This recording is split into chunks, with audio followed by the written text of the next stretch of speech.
A very warm welcome to one and all present here. एक बार फिर से आप सभी का स्वागत है समृद्ध सर की क्लास में।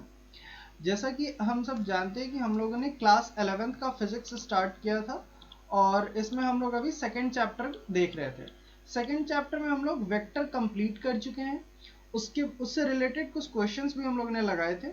उसके बाद हम लोग मैथमेटिकल पार्ट में आए थे जिसमें हम लोगों ने डिफरेंशिएशन देख लिया था।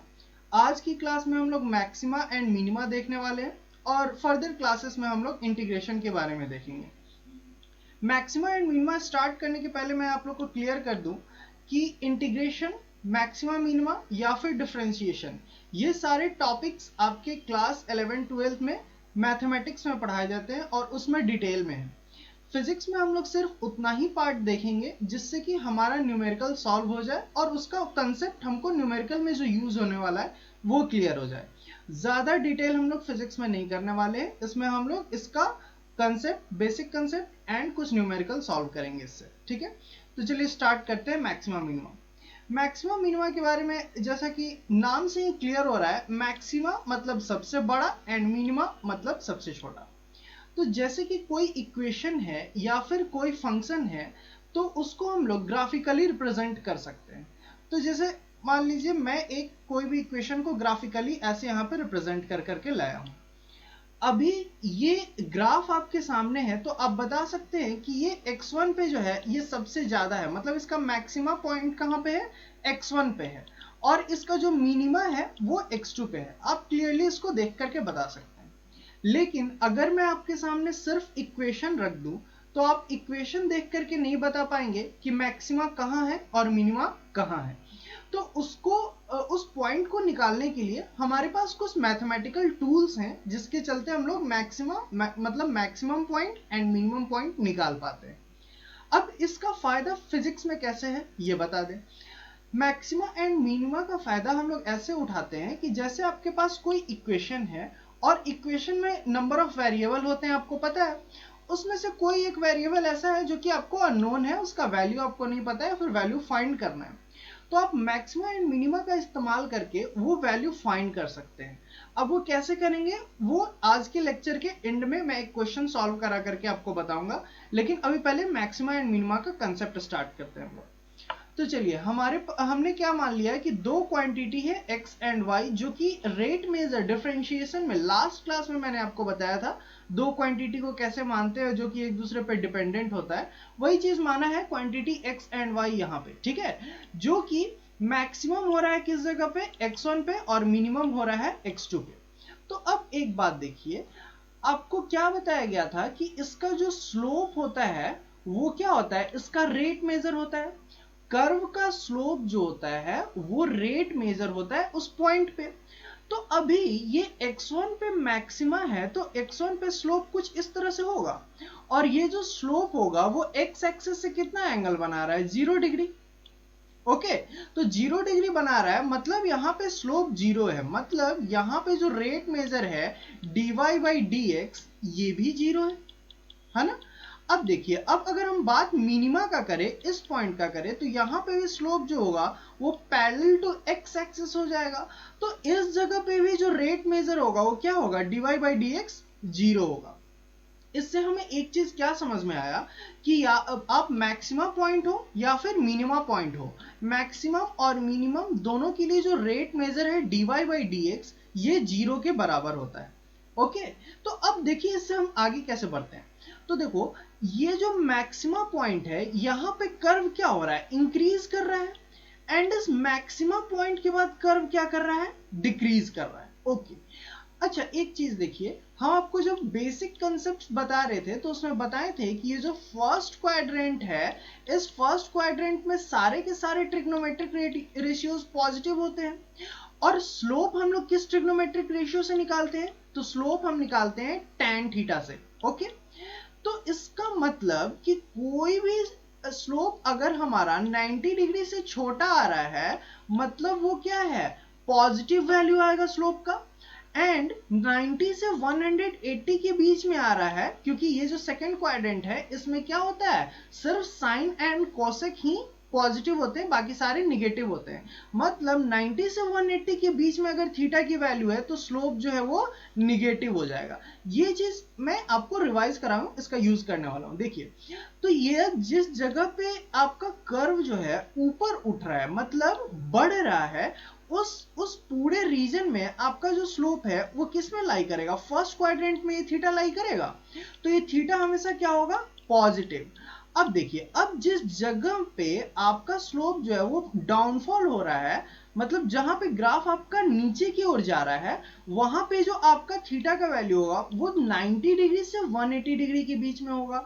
और इस जगह पे जो आपका tan थीटा आएगा वो क्या आएगा? निगेटिव आएगा, है ना। तो यहीं पे ये चीज लिखा हुआ है, देखिए आप ध्यान से देखिए, just before maximum the slope is positive. Maximum के पहले पॉजिटिव, क्योंकि क्या है? स्लोप ऊपर की तरफ बढ़ रहा है। tan थीटा पॉजिटिव आएगा क्योंकि थीटा 90 डिग्री से 0 डिग्री के बीच में है। At a maximum it is 0 and just after maximum it is negative।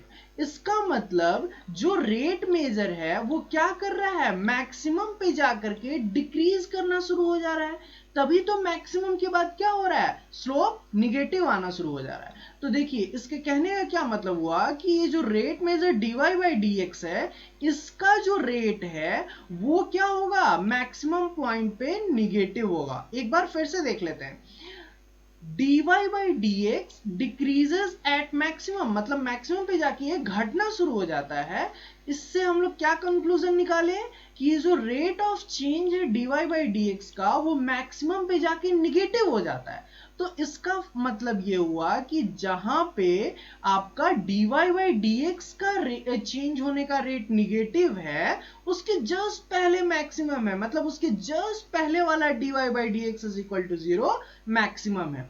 मतलब आपको तो ये चीज मैंने प्रीवियस स्लाइड में बता दिया ना कि dy/dx अगर 0 है तो वो पॉइंट या तो मैक्सिमम होगा या फिर मिनिमम होगा। लेकिन कब मैक्सिमम होगा एंड कब मिनिमम होगा के लिए मैंने बताया कि अगर मिनिमम निगेटिव स्लोप की ओर जाएगा पॉजिटिव स्लोप से, तो उसके बीच का जो पॉइंट होगा वो मैक्सिमा को डिफाइन करेगा।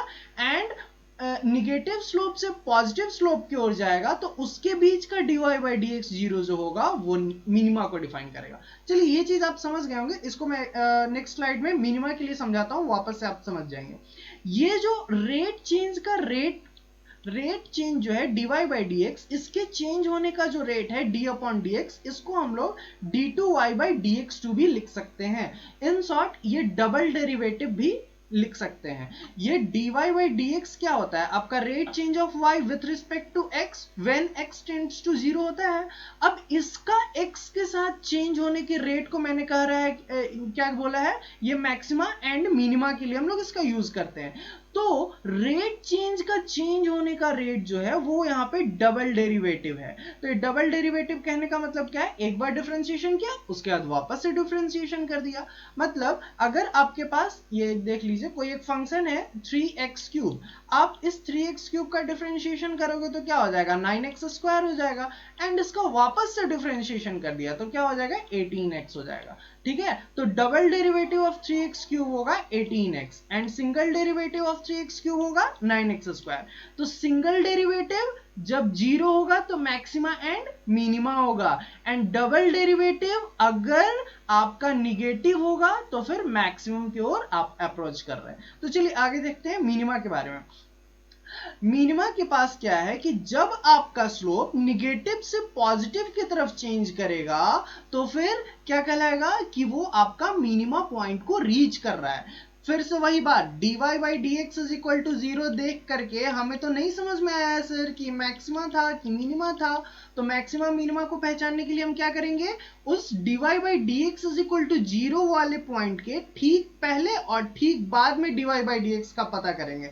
अगर ठीक पहले हमारा निगेटिव है एंड ठीक बाद में हमारा पॉजिटिव है, मतलब वो जो dy/dx वाला पॉइंट था वो मिनिमा को रिप्रेजेंट कर रहा था। तो क्या बता रहा है? मिनिमा की जगह पे क्या होता है? स्लोप आपका निगेटिव टू पॉजिटिव होता है। और मैक्सिमा के लिए मैंने क्या बताया था? पॉजिटिव टू निगेटिव होता है। ओके, होपफुली आप इस चीज को समझ पाए होंगे। इससे रिलेटेड एक बहुत ही बेहतरीन क्वेश्चन था एचसी वर्मा में, मैंने उसको ठीक कॉपी करके लाया हूं यहाँ पे। अभी आपको थोड़ी देर पहले बताया था मैंने कि आपके पास कोई इक्वेशन है, अब इक्वेशन से आप डायरेक्ट मैक्सिमा एंड मिनिमा कैसे निकालेंगे एंड उससे रिलेटेड फिजिक्स के प्रॉब्लम कैसे सॉल्व करेंगे। तो वही आपके पास सामने आ गया है क्वेश्चन। क्वेश्चन बोलता है the height reached by in time T by a particle. ये क्वेश्चन आपका मोशन का है जो कि आप लोग सॉल्व कर करके आए हो क्लास 9th में। उसी से रिलेटेड क्वेश्चन मैक्सिमम मिनिमा के टर्म में मैंने इसको पूछ दिया है, या फिर यूं कहें एचसी वर्मा में दे दिया है। ये एच जो है वो आप एस पढ़ते होंगे, S is equal to UT plus half AT square वगैरह। जब नीचे की तरफ आ रहा है तो निगेटिव साइन को दिया हुआ है यहाँ पे, ये निगेटिव साइन आप लोग जानते होंगे कि कोई भी पार्टिकल ऊपर से नीचे गिरता है तो इस पे क्या होता है, एक्सेलरेशन लगता है। ये क्या होता है, ये नीचे से ऊपर की तरफ जाएगा तो इस पे g की वैल्यू नीचे की तरफ आएगी, तो एक्सेलरेशन क्या होता है, निगेटिव होता है, इसीलिए यहाँ पे माइनस है ना। इसका फॉर्मूला आप लोग जानते हैं, s is equal to UT plus half AT square, है ना। और यही a की वैल्यू जो है वो माइनस जी हो जाती है जब कोई भी वैल्यू हम लोग नीचे से ऊपर की तरफ फेंकते हैं, कोई भी पार्टिकल को नीचे से ऊपर की तरफ फेंकते हैं। तो बता रहा है कि इनिशियल स्पीड u है और उसको अगर नीचे से ऊपर की तरफ फेंका गया तो मैक्सिमम पॉइंट पे रीच करने में उसको टाइम t लग रहा है, और वही टाइम t आपको निकालना है। तो आपके पास कुछ और वैल्यूज रहता तो 9th में वो वैल्यू पुट करके आप सवाल को बनाते थे। यहाँ पे देखिए क्या करेंगे, देखिए हाइट h जो है वो टाइम का फंक्शन है, क्योंकि आपको इक्वेशन दिया हुआ है, ये जो हाइट h है वो टाइम के अकॉर्डिंगली क्या कर रहा है, वो चेंज कर रहा है। तो देखिए dh बाई dt जिस जगह पे जीरो होगा वहीं पे मैक्सिमा या फिर मिनिमा होगा, है ना। तो अब देखो dh बाई और h की वैल्यू क्या है, ut minus half G T square.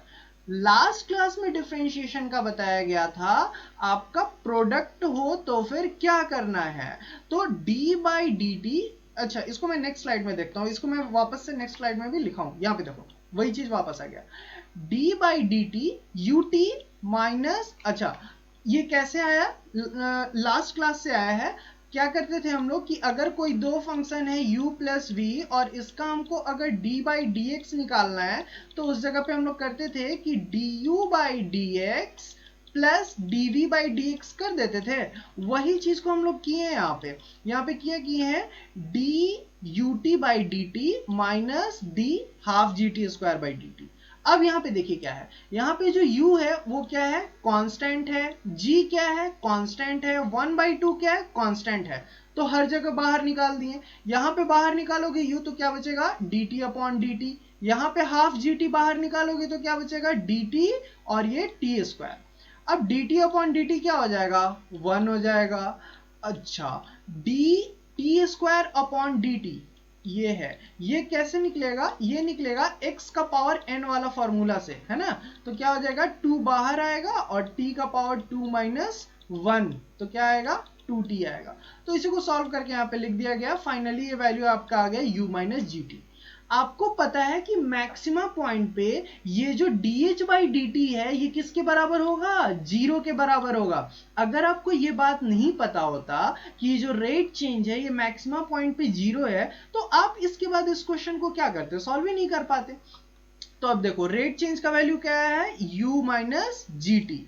अब u माइनस जी टी को अगर आप 0 करोगे तो आप इक्वेशन को इधर भेज दो राइट हैंड साइड में, तो क्या हो जाएगा, t is equal to U by G. तो आपका टाइम u और g के टर्म में आ गया, और u क्या है आपका गिवन था, g क्या था आपका गिवन था, अननोन टर्म क्या था, सिर्फ टाइम था। तो आपने देखा कि मैक्सिमा एंड मिनिमा के कंसेप्ट से आप कोई अननोन वेरिएबल को भी फाइंड कर पाए।